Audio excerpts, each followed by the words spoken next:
உலகெங்கும் வாழும் தமிழ் சொந்தங்களுக்கு வணக்கம். சாந்தம் வலைவழி வாயிலாக உங்களை சந்திக்க வருவது நான் உங்கள் வேதா லட்சுமணன். சமீபத்தில் வள்ளுவம் யூடியூப் சேனலுக்கு நம்ம செந்தமிழன் சீமான் அவர்கள் ஒரு பேட்டி தராரு. அன்பழகன் என்று சொல்லக்கூடிய நெறியாளர் கேள்வி கேட்கிறாரு. அதுக்கு அண்ணன் பதில் சொல்றாரு. நான் எழுதுன அந்த கதையை யாராச்சும் ஒரு இழிச்சவா என்று சொல்லணும்னு நாயா அலைகிறேன். ஒரு வயச்சுக்க மாட்டேன். நான் இருக்கிறேங்க. நீங்க எனக்கு சின்ன பிள்ளையில இருந்து கதை கேட்கறதுன்னா உசுறு. நீங்க கதையை சொல்லல என் உசுரே போயிடும். விடுதலை புலிகள் இயக்கத்தை தடை செய்யறதுக்கு உச்சநீதிமன்றம் 37 காரணம் சொல்லுது. 37 காரணம். அதுல 17 காரணம் என்னைத்தான் சொல்லி. அண்ணன் கதை சொல்ல ஆரம்பிச்சாருன்னா அந்த கேரக்டராகவே மாறிடுவாரு. ஆனா இவர் சொல்ற மாதிரி அப்படி எந்த ஒரு இதுவும் கிடையாதுங்க. விடுதலை புலிகள் அமைப்பு மேல 37 காரணங்கள் தடை செய்யப்பட்டதற்கு சொல்லப்பட்டிருக்க காரணம் சொல்றாரு. 15 காரணங்களை முன் வச்சிருக்கிறாங்க. அது என்னென்ன அப்படிங்கிறத நான் கீழே டிஸ்கிரிப்ஷனில் தரேன், பாருங்க. தமிழ் இனவாதத்தை ஊக்குவித்தல் அப்படிங்கிற ஒரு காரணம் வேணா இவங்க சொல்கிற மாதிரி இருக்குமே தவிர, அப்புறம் இன்னொரு காரணம் என்ன சொல்லியிருக்காங்கன்னா பாசிச போக்கு அப்படின்னு சொல்லியிருக்கிறாங்க. ஒருவேளை இந்த ரெண்டு வேணா நம்ம சர்வாதிகாரிக்கு பொருந்துமே தவிர, இவர் சொல்கிற மாதிரி 17 காரணங்கள் இவரைத்தான் சொல்லுது அப்படின்னு இவர் சொல்கிறதெல்லாம் மெகா பொய். அண்ணா எந்த ஒரு சம்பவத்தையும் ஒரு மறைவுக்கு பிறகுதான் சொல்லுவார். ஆனால் இந்த காணொலியில் தோழர் திரு சுபவி அவர்கள் குறித்து அவர் உயிரோடு இருக்கக்குள்ளே கொடுத்து வாயை கொடுத்து மாட்டிக்கிட்டாரு அப்படின்னு தான் சொல்லலாம். அப்போல்லாம் என் கூடவே தான் எங்கள் அண்ணன் சுபவீர வண்டியை கூட்டிகிட்டே போகிறேன். அவருக்கே தெரியும். என்னை சந்திக்கவே மறுத்துட்டாரு. அப்புறம் பார்க்கலாம் அப்படின்னு. அது இடைவெளி ஆயிடுச்சு, ஈகோ ஆயிடுச்சு. தொடர்ச்சி என்னை கைது பண்ணுறாரு, உள்ளே போடுறாரு. அப்படி இவங்களை ஒழிக்காமல் நம்ம இன்னத்துக்கு விடுதலை இல்லைடான்னு முடிவு மனசு வந்துச்சு. அவர் என்ன சொன்னார் அப்படின்னா, அப்போ அண்ணன் சுழியை கூட கூட்டிகிட்டு நான் போனேன். அவருக்கே நல்லா தெரியும் அப்படிங்கிறார். நல்லா தெரியும். தெரிஞ்சதை நானும் பதிவு பண்ணணும்ல. அதாவது சீமான் தலைவரை பார்க்கணுன்னு விரும்பிய போது ஒரு 4-5 முறையும் நான் தான் கூட்டிகிட்டு போனேன். அப்போது முதல் முறை போகிற போது நடந்த சம்பவம், நான் சொல்லாத ஒரு சம்பவத்தை இந்த இடத்தில் சொல்லுகிறேன். வேறு யாருக்கு தெரியலனாலும் எனக்கும் சீமானுக்கும் தெரியும். கோபாலபுரத்தில் தலைவர் வீட்டில் அந்த ஹாலில் காத்துட்ருக்கோம். மேலே யாரோ பேசிகிட்டு இருக்கிறாங்க. அப்போ தலைவர் உங்களை வர சொல்கிறாங்க. அப்படின்னு வாங்க சீமான் போகலாம் அப்படின்னு. என்ன ஆச்சுன்னு ஏதோ உடம்பு சரியாக இருக்கு. என்ன இல்லை, ஒரு மாபெரும் தலைவரை முதல்ல நேராக பார்க்க போகிற ஒரு பூரிப்புனார். அவர் நல்ல அரசியல்வாதியும் இல்லை, நல்ல மனிதரும் இல்லை, ஆனால் நல்ல நடிகர். வாழ்த்துகள் படம், அந்த படத்தினுடைய பாடல் வெளியிட்டு நாள் அன்னைக்கு நான் தான் அழைச்சிட்டு போனேன். போகிற போக்கு என்ன சொல்லிட்டாருன்னா, அப்போல்லாம் என் கூடவே தான் எங்கள் அண்ணன் சுபவீர வண்டியை கூட்டிகிட்டே போகிறேன். அவருக்கே தெரியும். அண்ணன் சுபவீரனை நான் கூட்டிகிட்டு போகும்போது எனக்கு உண்மையிலேயே சிரிப்பாக தான் இருந்தது. அப்போல்லாம் என் கூடவே தான் எங்கள் அண்ணன் சுபவீர வண்டியை கூட்டிகிட்டே போகிறேன். அவருக்கே தெரியும். திரு சீமான் அவர்கள் மறைந்த தமிழக முதல்வர் திரு கருணாநிதி அவர்கள் குறித்து ஒரு பேட்டி வெளியிட்டாரு. அது கூட 2019 வெளியிட்டாரு. திரு ஐயா கலைஞர் அவர்கள் இறந்தது பார்த்தீங்கன்னா 2018 இறந்து போனாரு. இது நம்ம எல்லாருக்குமே தெரியும். ஆனால் அவர் இறந்ததுக்கு அப்புறம் தான் ஒரு காணொலி வெளியிட்டாரு. ஒரு கூட்டத்தில் பங்கேற்கும் போது ரொம்ப உணர்ச்சிகரமாக ஒரு விஷயம் சொன்னாரு. அதாவது ஐயா கலைஞர் அவர்கள் பாக்கெட்டில் இருந்த பேனாவை எடுத்து திரு சீமான் அவர்கள் எழுதிட்டு கொடுப்பாராம். அந்த அளவுக்கு அவருக்கு விருப்பம் பழக்கமா. அந்த விஷயத்த கூட அவர் மறைஞ்சதுக்கு அப்புறம் தான் சொன்னாரு. நான் என் தலைவனை சந்திச்சுட்டு திரும்புறேன்.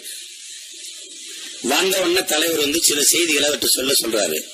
சொல்றதுக்கு நேரம் கேட்கிறேன். அதுக்கு முன்னாடி நான் செல்ல மகன் இப்படி பக்கத்துல உட்கார்ந்துருப்பேன்.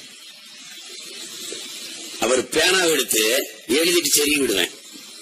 அவ்வளவு பக்கத்துல இருந்த ஒருத்தனை இவ்வளவு பெரிய எதிரி ஆக்குனாருன்னா எவ்வளவு பெரிய துரோகத்தை செஞ்சிருக்காருன்னு பாருங்க என் கண்ணு முன்னாடி. இந்த வள்ளுவம் யூடியூப் சேனல் இன்டர்வியூ பண்ற அந்த நபர் இது ஆர்வக்குளர்ல சில கேள்விகள் கேட்கிறாரு. அது என்ன அப்படின்னு பாத்தீங்கன்னா, யூதர்களுக்கு அப்புறமேட்டு டயஸ்போரான்ற சொல்ல வச்சு அழைக்கிறாங்கன்னாக்கா அது புலம்பெயர்ந்த தமிழர்களை மட்டும்தான். அவ்வளவு வலிமையும் பேராற்றலும் மிக்க தமிழர்கள் தலைவர் பிரபாகரனுக்கு அப்புறமேட்டு நம்புறது நீங்களா தான் இருக்கிறீங்க. இவ்வளவு நம்பிக்கையும் ஒரு பேரன்பும் எப்படி உங்களால சம்பாதிக்க முடிஞ்சது அவங்க கிட்ட? அடுத்து நீங்க சொல்ல போற பொய் மட்டும்தான் உங்களை வாழ்க்கையை காட்டும். நீங்க பொய் சொல்லாம உண்மையை மட்டும் பேசிக்கிட்டு 100% உத்தமனா எவனும் வாழ முடியாது. அப்படி வாழவும் விட மாட்டாங்க.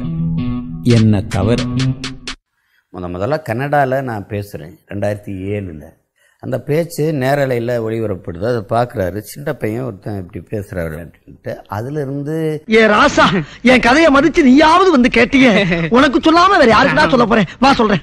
என் வீட்டில் உழவு போடுறாரு. இது எப்ப?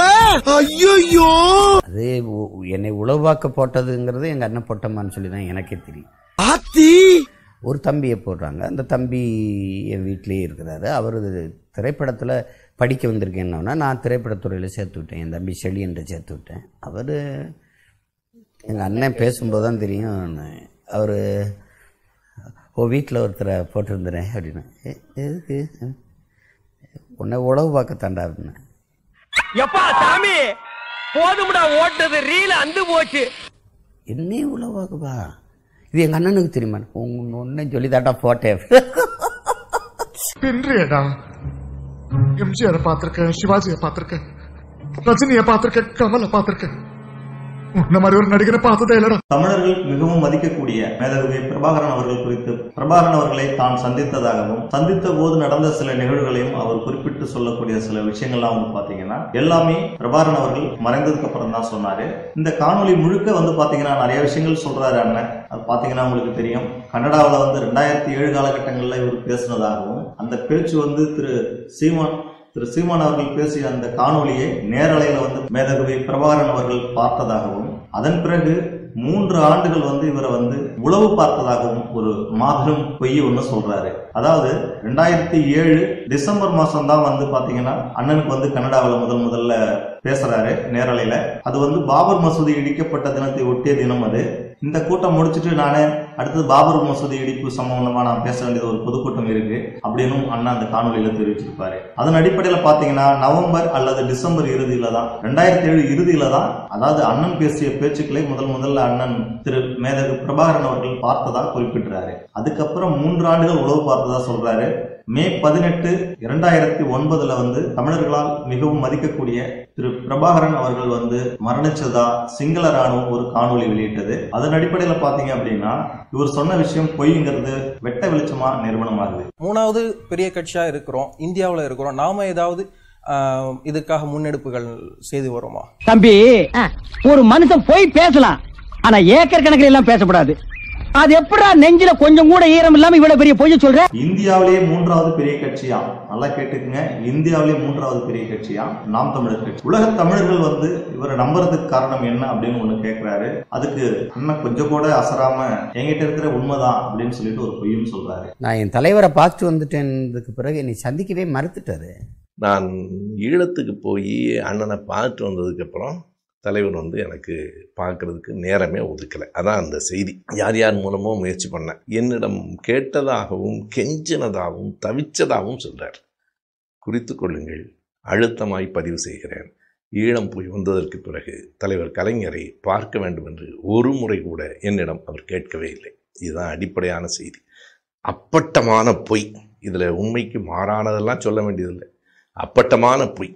என்னிடத்தில் தலைவரை பார்க்கணும்னு அவர் கேட்கவும் இல்லை, தலைவர் மறுக்கவும் இல்லை. இந்த செய்தியை நான் பதிவு பண்ணணும்னு நினைக்கிறேன். விடுதலை சிறுத்தைகள் கட்சி குறித்தும் விடுதலை சிறுத்தைகள் கட்சியில் இருக்கக்கூடிய திரு வன்னியரசு அவர்கள் குறித்தும் எனக்கும் ஒரு தவறான அபிப்பிராயம் இருந்தது உண்மைதாங்க. அதாவது என்ன அப்படின்னா, சீமான் அவர்கள் குறித்து திராவிட கழக பேச்சாளர்கள் நிறைய காணொலிகள் வெளியிடுறாங்க. அவங்களுக்கு உள்நோக்கம் இருக்கும், கண்டிப்பா இருக்குது. அதாவது திமுக கட்சியை சார்ந்தவர்களும் பெரும் அளவுல சீமானை விமர்சிக்கிறாங்க. இவங்களுக்கு எல்லாம் விமர்சிக்கக்கூடிய அளவுல சீமான் அவர்களுடைய செயல்பாடுகளும் அல்லது சீமான் அவர்கள் கலைஞர் எதிர்ப்புன்ற நிலையில இருந்து ஒரு மாறாத இருக்கக்கூடிய சூழ்நிலையிலும் இவங்க எல்லாம் எதிர்க்கிறாங்க. ஆனா நம்ம வன்னியரசு ஏன் அதை எதிர்க்கிறாரு அப்படின்னு ஒரு கோபம் எனக்குள்ள இருக்கதாங்க செஞ்சது. ஏன் இந்த கோபம் இருந்தது அப்படின்னா, சீமான் அவர்கள் குறித்த கேள்விகளுக்கு விடுதலை சிறுத்தைகள் கட்சியோட தலைமை ஒருங்கிணைப்பாளராக இருக்கக்கூடிய திரு திருமாவளவன் அவர்களே பாத்தீங்கன்னா சீமான் குறித்த கேள்விகளுக்கு கடினமான வார்த்தைகள் எதுவும் வரைக்கும் சொன்னதில்லை. அதை கடந்து போயிடுவாரு. அப்படி இல்லைன்னா இது அவருக்கு நல்லதில்லை அப்படின்னு சொல்லிட்டு கூட போயிடுவாரு. அப்படி இருக்கும்போது திரு சீமான் அவர்கள் கூட விடுதலை சிறுத்தைகள் கட்சியோட தலைவர் திருமாவளவன் அவர்கள் குறித்து எந்த ஒரு இடத்திலும் தவறா பதிவு செஞ்சதா இதுவரைக்கும் நான் கேட்டதில்லை. இந்த சூழல்ல ஏன் வன்னி அரசு விடாம சீமான குறிவிச்சு தாக்கிட்டு வராரு அப்படின்னு ஒரு கேள்வி எனக்குள்ள இருந்தது. அதற்கும் பதில் இப்போ கிடைச்சதுன்னு தான் சொல்லுவேன். அப்படி யாராவது ஈழத்துக்கு போயிட்டு செய்தியோடு வந்தார்களா என்றால், உயிரை பணயம் வைத்து பயணம் செய்து அங்கிருந்து ஒரு காணொலியை கொண்டு வந்தது விடுதலை சிறுத்தைகள் அமைப்பில் இருக்கிற தோழர் வன்னியரசு. அவர் இந்த காணொலி தலைவருக்கு பார்வைக்கு போகணும், அவங்க கொடுத்து அனுப்புனாங்கன்னார். ஒரு செய்தியை பார்க்கணும். அண்ணன் என்கிட்ட சொல்லிவிட்டார் தலைவர்கிட்ட போய் பேச சொல்லின்னு இவர் சொல்கிறார். ஆனால் இவரை அவ்வளவு தூரம் நம்பினால் வன்னி அரசிடம்தான் அவர்கள் காணொலியை கொடுத்து விட்டார்கள். அந்த வீடியோ கேசட்டை வன்னி அரசு கொடுத்தது ஒரு 1 மணி 2 மணிக்காக இருக்கலாம். உடனடியாக போய் தலைவர் வீட்டில் சிஐடி நகரில் 4 மணிக்கு நான் கொடுத்தேன். அடுத்த நாள் காலையில் தலைவர் தொலைபேசி, பார்த்தப்பா எனக்கு மனசே ரொம்ப கலக்கமாக இருக்குது. அதற்கு அடுத்த நாள் அனைத்து கட்சி கூட்டத்தை கூட்டினார். இதெல்லாம் செய்தி. வன்னி அரசு உயிரோடு இருக்கிறார், நானும் உயிரோடு இருக்கிறேன்.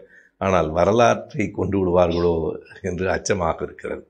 அந்த முயற்சியை எடுத்தது தோழர் வன்னி அரசு. அதாவது சாதாரணமா எந்த ஒரு செயலும் செய்யாத ஒரு நபர் அல்லது தான் செய்த செயலை வேறு நபர் செய்ததாக சொல்லிக் கொண்டு திரியும் நேரத்தில் இயல்பாகவே செய்த நபருக்கு கோபம் வருவது இயல்புதான். அதன் அடிப்படையில் பாத்தீங்கன்னா திரு வன்னியரசு அவர்கள் கொண்டிருக்கக்கூடிய கோபம் சரிதான் அப்படிங்கிற மாதிரி தான் இருக்கு. இது ஏன் சொல்ல வர அப்படின்னா, விடுதலை புலிகளுக்கு திரு பிரபாகரன் அவர்களுக்கும் நெருங்கிய தொடர்பில் இருந்தவர் திரு வன்னியரசு அவர்கள்.